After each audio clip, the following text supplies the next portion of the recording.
Okay, I got a story to write. I puff my chest up once, they wanna get off my high. Hoarse throat when I spit rhymes. Your girl got a giraffe throat, trust me, I've tried. What do you think I am? The social network? Picking out my seconds, making little to no effort?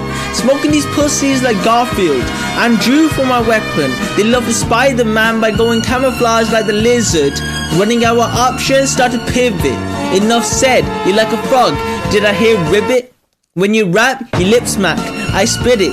You're so timid and your song's hella insipid. That means flavorless. Don't try to play with us. Sorry, I meant me. You don't ever feed a fucking beast, but your finger off.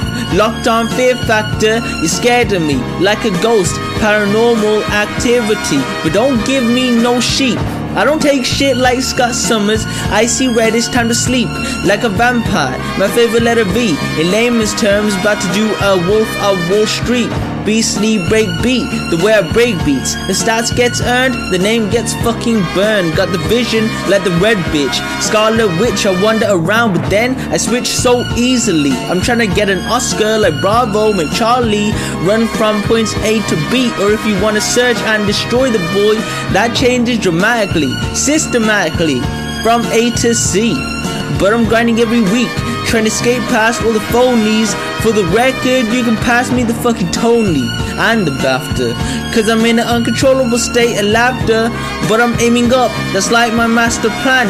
Made them all feel like I've been forgotten, so they feel comfortable to have me seen trodden. While I'm soft as con, before it's manufactured, before I go rotten. But the temptation is too much, I need patience. I need an escape route just in case it backfires and bends backwards like I fucked up the 4 nations. To take control from the government that'd be slower than an animation, with the same sort of prowess and determination as a slave on the plantation. Shit, I think Captain America has left the area in his hysteria, or maybe on the helicarrier, cause he's not proud of the past and the modern situation gets him angrier than the Hulk. Who, no matter how hard he bulks or cuts back or sulks, won't match the dominant aura of a national hero who represents a thug.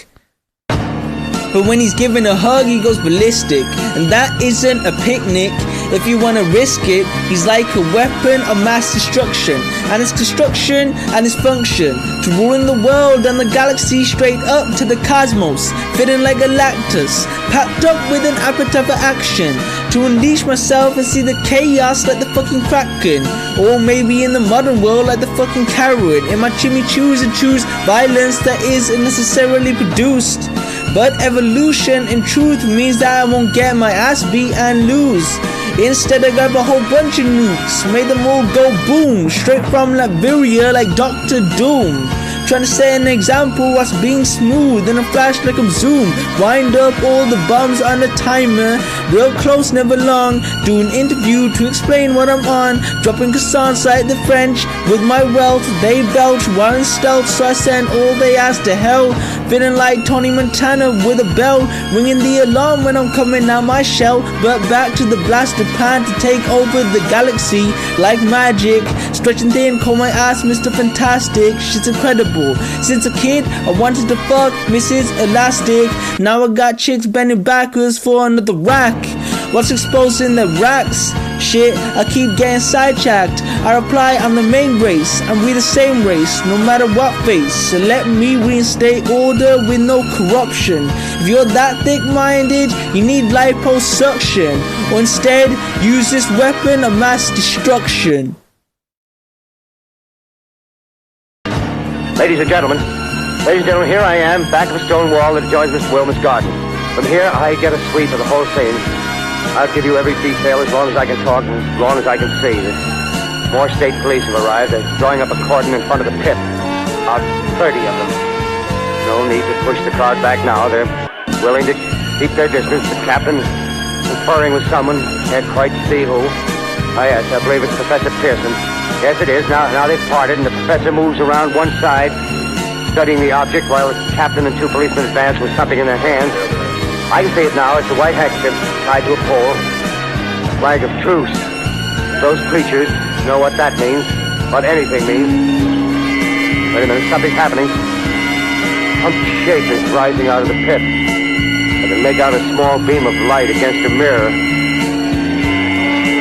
What's that? There's a jet of flame springing from the mirror and it leaps right at the advancing men. It strikes them head on. Oh, Lord, they're turning into flames. Now the whole field's caught by the woods, the cars, the gas tanks of the automobiles spreading everywhere. Coming this way now, about 20 yards to my right.